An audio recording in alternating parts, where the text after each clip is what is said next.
आप सभी उम्मीद करता हूँ कि आप सभी अच्छे होंगे। तो हमने पिछले वीडियो में इसका प्रश्नावली 1.3 का हमने इंट्रोडक्शन देखा था। अब इसको सॉल्यूशन देखते हैं। तो आइए स्टार्ट करते हैं। देखिए, पहला क्वेश्चन है कि निम्नलिखित भिन्नों को दशमलव के रूप में लिखिए और बताइए कि प्रत्येक का दशमलव प्रसार किस प्रकार का है। तो बेसिकली ये सब परिमेय संख्याएँ हैं, तो इनका दशमलव प्रसार निकालना है और उनको बताना है कि कैसे हैं, किस प्रकार की प्रकृति हैं, मतलब शांत हैं अथवा अशांत पुनरावृत्ति हैं। परिमेय संख्या है तो दो ही प्रकार का आएगा, शांत अथवा अशांत पुनरावृत्ति। तो देखिए हल करते हैं। हमने 4 हल कर दिया है, 2 अपने से हल कर लीजिएगा, एक इसको एक इसको। तो देखिए पहला हमने हल किया है, तो देखिए इसमें 2 अंकों के बाद भागफल जो है कि खत्म हो जा रहा है, तो मतलब टर्मिनेट हो जा रहा है। तो इस प्रकार की संख्याओं को क्या कहते हैं हम लोग? दशमलव प्रसार को शांत दशमलव प्रसार कहते हैं। ये देखिए 2 अंक रिपीट हो रहे हैं बार बार इसमें, तो 2 अंक रिपीट हो रहे हैं, 2 अंक बार लगा दिया है हमने। और इस प्रकार की संख्याओं क्या कहते हैं? अशांत आवर्ती या पुनरावृत्ति अनावसानी, दोनों भाषा में लिख सकते हैं। अनावसानी पुनरावृत्ति लिख सकते हैं या अशांत आवर्ती लिख सकते हैं। तीसरा देखिए, इसको पहले हम सही भिन्न में बनाएंगे, सही भिन्न में बना के हल करेंगे। तो यहाँ देखिए कुछ टर्म के बाद ये भी समाप्त हो जा रहा है, तो ऐसे जब समाप्त हो जाता है तो ऐसे दशमलव प्रसार को हम लोग क्या कहते हैं? शांत दशमलव प्रसार कहते हैं।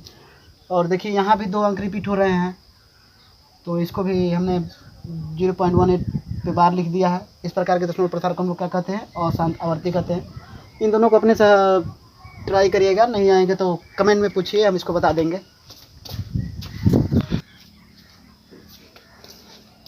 तो दोस्तों अगला क्वेश्चन देखते हैं। क्वेश्चन नंबर 2 कह रहा है, क्या आप जानते हैं कि 1/7 बराबर 0.42857 पे बार है? वास्तव में बिन लंबा भाग दिए बिना क्या आप यह बता सकते हैं कि 2/7, 3/7, 4/7, 5/7, 6/7 के दशमलव प्रसार क्या हैं? यदि हैं हाँ तो क्या, कैसे? मतलब आपको 1/7 दे दिया है मान वैल्यू, और 2/7, 3/7 का और 4/7 आदि का वैल्यू पूछ रहा है, तो बिना वो भी भाग दिए गए, तो कैसे हम लिख सकते हैं इसको? देखिए 1/7 बराबर 0.14287 पे बार। अब हमको 2/7 निकालना है, 3/7 निकालना है, 4/7 निकालना है, 5/7 निकालना है, 6/7 निकालना है। 4/7, 5/7 और 6/7। देखिए 2/7 को हम लोग लिख सकते हैं 2 × 1/7, ऐसे लिख सकते हैं। तो ऐसे हम लिख सकते हैं, तो इसको ऐसे भी लिख सकते हैं। 2 × 1/7 का वैल्यू हम लिख सकते हैं 0.14287। अब इसका मल्टीप्लाई करके लिख देते हैं। तो आप भी लिखिए, हम भी लिखते हैं।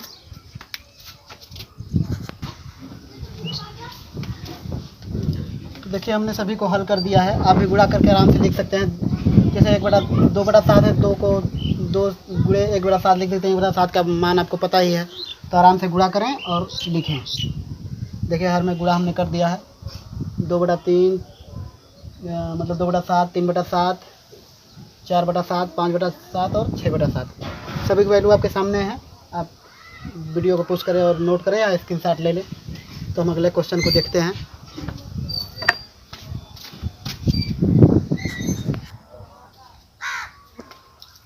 तो तीसरा क्वेश्चन है कि निम्नलिखित को P/Q के रूप में व्यक्त कीजिए, और जहाँ P और Q पूर्णांक हैं तथा Q ≠ 0 है। मतलब दशमलव प्रसार पहले से ही दिया है, हमने पहले देखा था P/Q के रूप में था, तो उसको हमने दशमलव प्रसार किया था, तो ऐसे आए थे। तब अब दशमलव प्रसार हैं, बेसिकली दशमलव प्रसार हैं, इनको हमको P/Q के रूप में लिखना है। तो आइए देखते हैं, पहला देखते हैं। तो देखिए पहला 0.6 पे बार, या इसको 0.666 मतलब ऐसे भी लिख सकते हैं। तो हम लोग पहला का काम क्या करेंगे? माना, पहले मान लेते हैं, माना x बराबर 0.666। अब क्या करेंगे? देखिए जितनी संख्या रिपीट होती हैं उतने 10 का गुणा करते हैं। मतलब जितनी संख्या, जैसे यहाँ एक ही संख्या रिपीट होती है उतने 10 का गुणा करेंगे। 2 संख्या रिपीट होती है तो क्या करते हैं? 10 × 10 मतलब 100 का गुणा करते हैं। 3 संख्याएँ देखा यहाँ रिपीट हो रही हैं, तो यहाँ 1000 का गुणा करेंगे। तो ये देखते हैं पहले इसको हम लोग। तो जब दोनों तरफ लिखेंगे, दोनों तरफ 10 से गुणा करने पर 10 से तरफ दोनों तरफ गुणा करेंगे तो क्या होगा, ये 10x हो जाएगा। इसको हम लोग लिख सकते हैं 6.666 डॉट डॉट, मतलब 10 का जब गुणा करेंगे तो 0.1 यहाँ आगे हो जाएगा, एक अंक आगे खिसक जाएगा। तो देखिए अब क्या करेंगे हम लोग, अब इसको एक तरह से और दो तरह से हल कर सकते हैं, आपका जैसे मर्जी। देखिए इसको आप 10x लिख के इसको 6 + 0.666 ऐसे लिख सकते हैं, और 6 में 0.66 जोड़ेंगे तो 6.66 ही आएगा। तो बेसिकली उसी को हमने तोड़ के दो भागों में लिख दिया है। क्यों लिखा है, क्योंकि यहाँ x इसे हम ले लेंगे आसानी से, जिसको देखिए तो 10x, इसको इक्वेशन नंबर 1 मान लीजिए या आपकी मर्जी। तो 6 प्लस, अब 0.66 की जगह हमने क्या माना था, x, तो इसकी जगह हम लोग क्या ले सकते हैं, x ले सकते हैं। तो देखिए x लिया, अब x को इधर लाएंगे तो x इधर आएगा तो 10 माइनस होगा, तो 10 में से एक x घटेगा तो कितना बचेगा, 9x। तो 9x यहाँ इधर बचा 6, तो x को यहीं रहने देंगे और 6 के 6 बटा 9 लिख देंगे। इसको हल करेंगे तो 2/3 आएगा। तो देखिए ये p/q के रूप में भी हो गया, p/q के भी रूप में हो गया, q 0 भी नहीं हुआ। तो आसानी से हमने देखिए कर लिया है। दूसरा करते हैं, देखिए 0.47 पे 12। तो देखिए पहला काम क्या है, पहला काम मान लीजिए, इसको भी मान ही लेते हैं, माना दूसरा, माना x बराबर 0.47 पे 12, बस 7 12। पहला काम क्या करेंगे कि पहले देखिए हम जिस पे बार हो, मतलब जो संख्या बार बार दोहरा रही है उसको दशमलव के तुरंत बाद लाने की कोशिश करेंगे। तो इसको 7 दोहरा रहा है तो 7 को दशमलव के बाद तुरंत लाने की कोशिश करने के लिए क्या करेंगे हम लोग, 10 का गुणा करेंगे तब ही तो 4 इधर आएगा। तो 10 का गुणा कर लेते हैं दोनों तरफ, दोनों तरफ 10 से गुणा करने पर देखिए गुणा जो भी संक्रियाएं करेंगे इधर भी करेंगे इधर भी करेंगे, ये नहीं कि आप इधर गुणा कर दिए इधर नहीं किए, मतलब ऐसे संख्याओं से गुणा करेंगे, ऐसे संख्याओं से छेड़छाड़ करेंगे जिससे कि उस समीकरण पे कोई प्रभाव न पड़े। देखिए इधर से भी 10 से गुणा करेंगे, इधर भी 10 से गुणा करेंगे, दोनों काट देंगे तो फिर वही संख्या आ जाएगी। तो ऐसे संख्याओं से हम लोग गुणा करेंगे कि मतलब उस समीकरण पर कोई इफेक्ट भी ना पड़े, हमारा काम भी हो जाए। ये नहीं कि आप एक ही तरफ करिए एक ही तरफ नहीं करिए, तो दोनों तरफ ये हमेशा ध्यान रखिएगा। तो 10 से जब गुणा करेंगे तो ये हो जाएगा 10x, ये हो जाएगा 4.7 पे 12, या इसको 4.777 डॉट डॉट ऐसे भी लिख सकते हैं। अब क्या काम है पहला, अब देखिए कितना अंक फिर से रिपीट हो रहा है, वही पुराना काम। कितना अंक रिपीट हो रहा है, एक अंक रिपीट हो रहा है तो एक 10 का गुणा करेंगे, फिर से लिखेंगे दोनों तरफ, इसको इक्वेशन नंबर 1 मान लीजिए, दोनों तरफ 10 से गुणा करने पर 10 से गुणा करेंगे तो देखिए ये हो जाएगा 100x हो जाएगा, और ये क्या हो जाएगा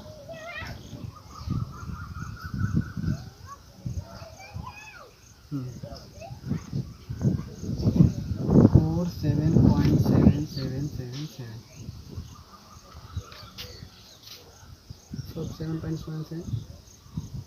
तो इसको हम लोग क्या कर सकते हैं,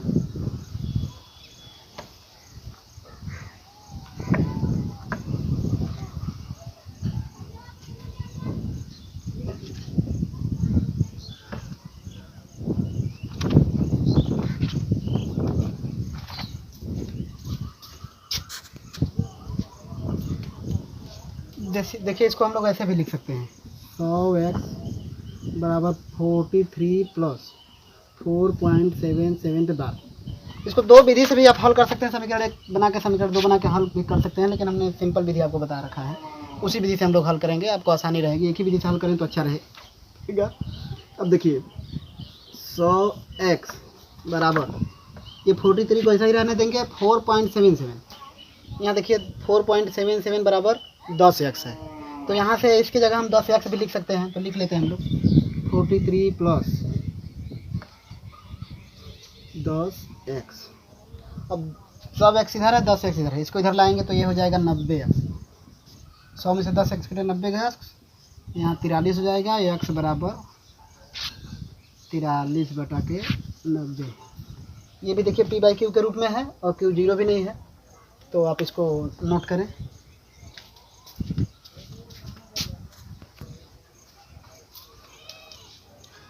तो दो हमने हल कर लिया, तीसरा देखते हैं। तीसरे को उसी प्रकार आराम से हल कर सकते हैं आप भी।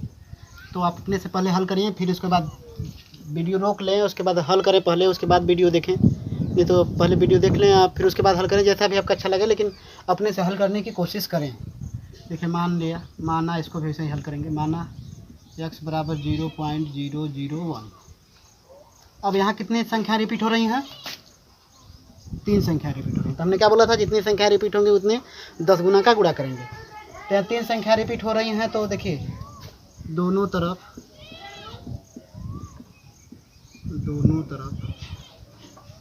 1000, जितनी संख्या रिपीट हो रही है उतने का 10 गुना, मतलब 1 2 3, तो 1 पे 3 जीरो से गुणा करने पर, जब 1000 से गुणा करेंगे, देखिए यहाँ 1000 x हो जाएगा, यहाँ कितना होगा 1.001, मतलब 2-3 अंक इधर घसक जाएगा, तो एक इधर यहाँ आ जाएगा। तो देखिए इसको ऐसे लिख सकते हैं 001। तो बेसिकली ये दशमलव कहाँ आ जाएगा, यहाँ आ जाएगा। तो ऐसे बार बार संख्याएँ आती रहेंगी।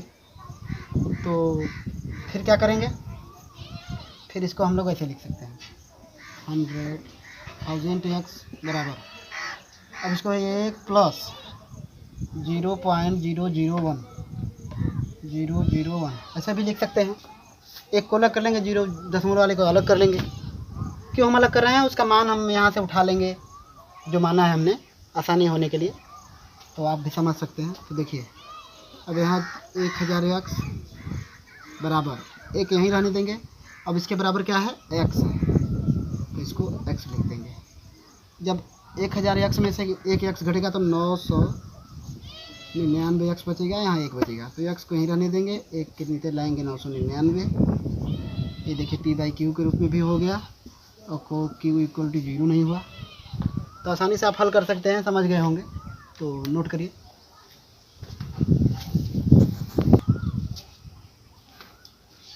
तो देखिए कोई अगला क्वेश्चन हम लोग करते हैं, क्वेश्चन नंबर 4, जो है कि क्वेश्चन काफ़ी बड़ा है, इसलिए हम लोग बोर्ड पे नहीं लिख रहे हैं, हम आपको पढ़ के सुना देते हैं। देखिए कह रहा है कि 0.9999 को पी बाई क्यू के रूप में व्यक्त कीजिए। क्या आप अपने उत्तर से आश्चर्यचकित हैं? अपने अध्यापक और कक्षा के सहयोगियों के साथ उत्तर की सार्थकता पर चर्चा करें। तो बेसिकली इसको पी बाई क्यू के रूप में बनाने के लिए कह रहा है, और बनाने पर पूछ रहा है क्या होगा, कैसे होगा। तो इसको देख लेते हैं। देखिए कि सवाल आप अपने किताब से भी देख सकते हैं, आपके पास बुक होगा, क्योंकि 9 में पढ़ रहे हैं तो आपके पास बुक तो होगा ही हो। तो देखिए माना, इसको भी वैसे ही हल करेंगे। माना x बराबर 0.9999 या 0.9 पे बार, 0.9 पे बार हम लिख सकते हैं। तो देखिए अब कितनी संख्या रिपीट हो रही हैं, एक ही संख्या 9 बार रिपीट हो रहा है, तो कितने का गुणा करेंगे, 10 का। तो देखिए दोनों तरफ 10 का गुणा करने पर लिखेंगे दोनों तरफ 10 का गुणा करने पर, दोनों तरफ 10 का गुणा करने पर। तो देखिए इधर 10 का गुणा करेंगे तो 10 से x हो जाएगा, ये कितना होगा 9.999 हो जाएगा। ठीक, अब क्या करेंगे, अब इसको लिख सकते हैं 10x, इसको 9 प्लस 0.999 लिख सकते हैं हम लोग।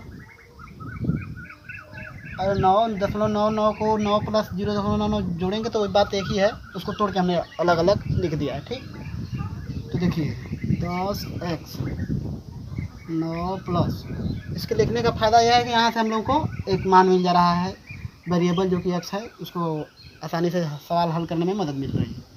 तो देखिए इसकी जगह हम लोग x लिख सकते हैं।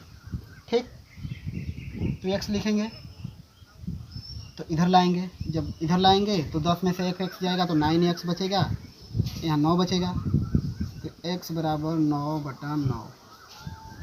ओहो, ये तो 1 आ गया, तो 1 आ गया, तो देखिए इसको बेसिकली हम 1/1 लिख सकते हैं, जो कि P/Q के रूप में ही है। तो हाँ, हम लिखेंगे कि हाँ, हम आश्चर्यचकित हुए, क्योंकि 0.09999 अप्रॉक्सीमेटली लगभग एक ही के बराबर होता है। जैसे कि हमने 1/3 का मान लिया था तो 0.33 आया था, तो इसको 3/3 भी लिख सकते हैं। तो इसको 3 गुणे 1/3 जब हल करेंगे तो इतना ही आएगा, 0.999। तो लगभग, या इसको 1 भी लिख सकते हैं। 3/3 को बेसिकली ऐसे मत लिखिएगा, ये तो लगभग हो जाएगा, आप 1 ही लिखिएगा। लेकिन वही कंडीशन है यहाँ पे भी, देखिए वही कंडीशन है, तो आप समझ सकते हैं। तो लिखिएगा कि हाँ, हम आश्चर्यचकित हैं, तो इसको नोट करिए। तो आइए दोस्तों, हम लोग अगला क्वेश्चन देखते हैं। कह रहा है कि 1/17 के दशमलव प्रसार में अंकों की पुनरावृत्ति खंड में अंकों की अधिकतम संख्या क्या हो सकती है? आप अपने उत्तर की जांच करने के लिए विभाजन क्रिया कीजिए। तो बेसिकली हम इसको विभाजन क्रिया से ही करेंगे। तो पहले लिख लेते हैं, तो आप भी करिए, हम भी करते हैं।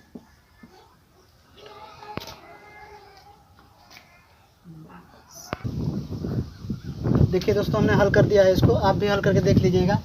अब यहाँ देखिए लास्ट में 1 फिर आ गया, यहाँ से 1 है, 1 से हमने शुरू किया था, तो 1 फिर आ गया, तो वहीं से फिर से रिपीट होने लगेगा। तो यहीं से फिर 0, 5, 8, 8 फिर से रिपीट होने लगेगा। तो हमने कर लिया है, आप भी करके देख लीजिएगा। तो 1/17 के दशमलव प्रसार में अंकों के पुनरावृत्ति खंड में अधिकतम संख्या कितनी हो सकती है? तो कितनी हो सकती है? देखिए 1 2 3 4 5 6 7 8 9 10 11 12 13 14 15 16 कुल मिला के जब अगर हम 17 से भाग दे रहे हैं, 17 से भाग दे रहे हैं, तो वहाँ 17 से जब भी आएगी यहाँ भागफलों की संख्या 16, मतलब 1 कम ही आएगी। अगर हम n से भाग दे रहे हैं तो भागफल की संख्या जो है कि n-1 ही होगी। तो अधिकतम कितनी लिख सकते हैं?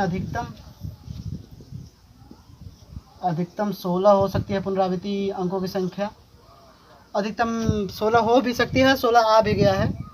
तो देखिए हमने लिख लिया है इसको, तो नोट करिए आप। तो आइए दोस्तों, हम अगला क्वेश्चन देखते हैं। तो देखिए क्वेश्चन नंबर 6 कह रहा है, जो कि काफ़ी बड़ा है, तो हम आपको पढ़ को सुना दे रहे हैं क्वेश्चन, आप बुक में भी देख लीजिएगा। तो देखिए P/Q = नॉट 0 के रूप में परिमेय संख्याओं के अनेक उदाहरण लीजिए, जहाँ P और Q पूर्णांक है जिनका एक के अतिरिक्त कोई अन्य उभयनिष्ठ नहीं है और जिसका शांत दशमलव निरूपण प्रसार है। क्या आप यह अनुमान लगा सकते हैं कि Q का कौन सा गुण अवश्य संतुष्ट करना चाहिए? मतलब ऐसी संख्याएं लेना है जिनका, ऐसी परिमेय संख्याएं लेना है जिनका दशमलव प्रसार क्या हो? शांत हो और उनका कोई अतिरिक्त उभयनिष्ठ गुणनखंड भी नहीं हो। मान लीजिए हम ले लेते हैं 7/8, 3/2, 70/75/10, 45/10। देखिए इनको हल करते हैं।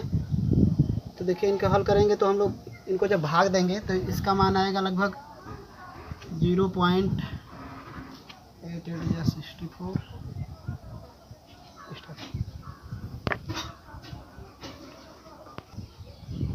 देखिए इन दोनों को हमने हल किया तो इनको लगभग इनका टर्मिनेट हो जा रहा है, तो ये शांत ही हैं। जिनका भागफल मतलब टर्मिनेट हो जाए, मतलब खत्म हो जाए, तो टर्मिनेट प्रकार का ही है। और इनको देखिए हम कह रहा है कि कोई उभयनिष्ठ न हो, तो इनमें देखिए उभयनिष्ठ 5 है, इसलिए इसको हम लोग काट के लिखेंगे। 5 से काट देंगे तो 15/2। अब इन दोनों के बीच में कोई उभयनिष्ठ गुणनखंड नहीं है, इनको भी काट लेंगे। तो 5 9 45, 5 दूना 10। अब 15/2, 9/2। अब इनके बीच में कोई उभयनिष्ठ गुणनखंड नहीं है, दोनों देखिए पूर्णांक भी हैं, P और Q के रूप में भी हैं। तो इनको हल करेंगे तो इसको लगभग हल करेंगे तो 7.5 आएगा, इसको हल करेंगे तो 4.5 आएगा।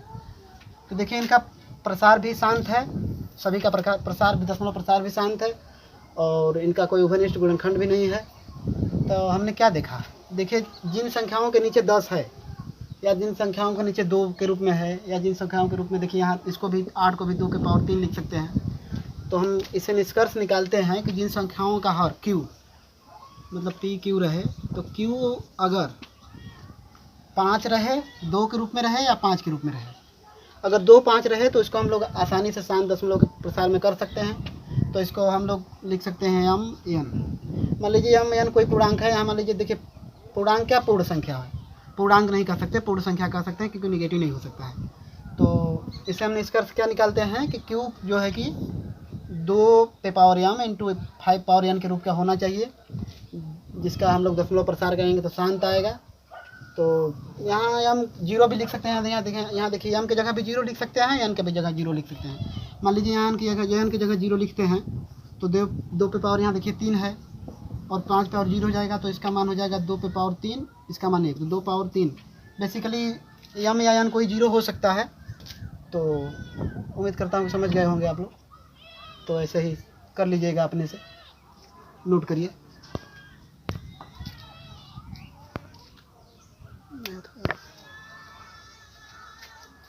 आसानी अनावर्ती हो, मतलब हमें अनासानी और अनावर्ती का मतलब जो अपरिमेय संख्या है। सिंपली हमसे अपरिमेय संख्याएं पूछ रहा है, तो अपरिमेय संख्या आप लिख सकते हैं जो कि ना ही खत्म हो ना ही कि रिपीट हो, अलग अलग हर बार अलग अलग आता रहे। तो देखिए आप कुछ भी लिख सकते हैं, 0.11 011 00 11 000 11 000, मतलब हर बार नया नया पद आता रहे, एक ही संख्या बार बार रिपीट ना हो। आप कुछ भी लिख सकते हैं, अपने मन से कुछ भी लिख सकते हैं, बेसिस कोई ज़रूरी नहीं कि हमारा ही लिखें।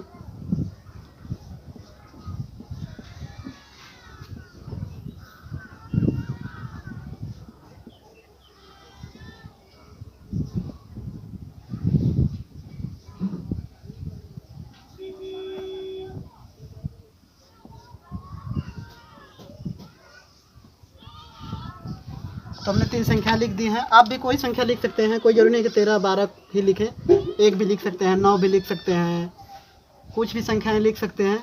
तो नोट करिए। तो दोस्तों देखते हैं अगला सवाल। कह रहा है परिमेय संख्याओं 5/7 और 9/11 के बीच में 3 अलग अलग अपरिमेय संख्याएं ज्ञात करना है। तो हमने आपको पहले ही बता रखा है, इनको भाग विधि से हल कर सकते हैं, इनको दशमलव प्रसार लिख सकते हैं और दशमलव प्रसार लिख के इनके बीच की अपरिमेय संख्या निकाल सकते हैं। इसलिए हमने पहले ही इनको भाग देकर इनका दशमलव प्रसार लिख रखा है, जिससे कि आपको आसानी हो। तो देखिए हम इसको संख्या रेखा मान लिख देते हैं। अगर 5/7 को और 9/11 को यहाँ लिख लेते हैं तो इनका लगभग आ रहा है इसका 0.710.428 यहाँ देखिए। इसके बाद 5 फिर से रिपीट हो रहा है, तो यही संख्या बार बार आएंगी, तो इन पर बार लगा देंगे। और यहाँ भी देखिए 2 अंक बार बार रिपीट हो रहे हैं, तो इसको भी 0.81 पे बार लिख सकते हैं। तो आप इनके बीच में कोई कितने भी अपरिमेय संख्याएं लिख सकते हैं। देखिए इसको मान लीजिए 71, इसको मान लीजिए 81, तो इनके बीच में 82 83 कुछ भी आप लिख सकते हैं। तो हम लिख के दिखाते हैं आपको। देखिए पहली संख्या लिख सकते हैं 0.720072000, मतलब ऐसी अपरिमेय संख्या है जो कि ना ही खत्म हो ना ही रिपीट हो। अब एक संख्या ये हो गई। दूसरी संख्या लिख सकते हैं आप 0.750750075000। तीसरी संख्या आप ये भी लिख सकते हैं 0.76076000760000। मतलब ऐसी संख्याएं, इनके बीच में आप जितनी भी संख्याएं चाहें लिख सकते हैं, अंक बदल के भी लिख सकते हैं। तो उम्मीद करता हूँ कि आपको समझ में आया होगा। तो नोट करिए। तो दोस्तों देखते हैं कि प्रश्नावली का लास्ट सवाल है, जो कि कह रहा है कि बताइए कि निम्नलिखित संख्याओं में से कौन कौन सी संख्याएं परिमेय हैं और कौन कौन सी संख्याएं अपरिमेय हैं।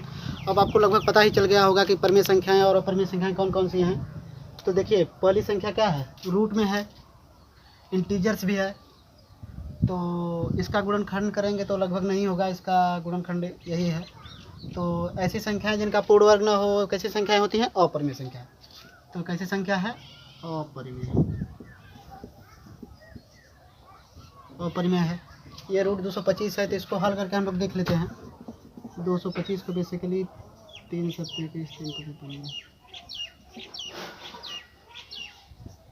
तो इसको हम बेसिकली 3 × 3 × 5 × 5, देखिए 3 का भी पेयर बन रहा है, 5 का भी पेयर बन रहा है, तो इसको हम लिख सकते हैं 15।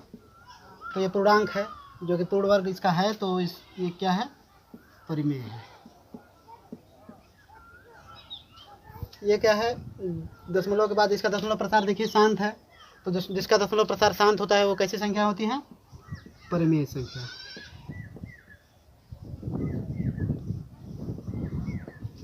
परिमेय संख्या, ये देखिए दशमलव के बाद संख्या जो है कि रिपीट भी नहीं हो रही है, जिनका अंत भी नहीं है, तो ऐसी संख्या को हम लोग क्या कहते हैं, अपरिमेय। अपरिमेय, ये भी उसी प्रकार से है, तो ये भी अपरिमेय संख्या है।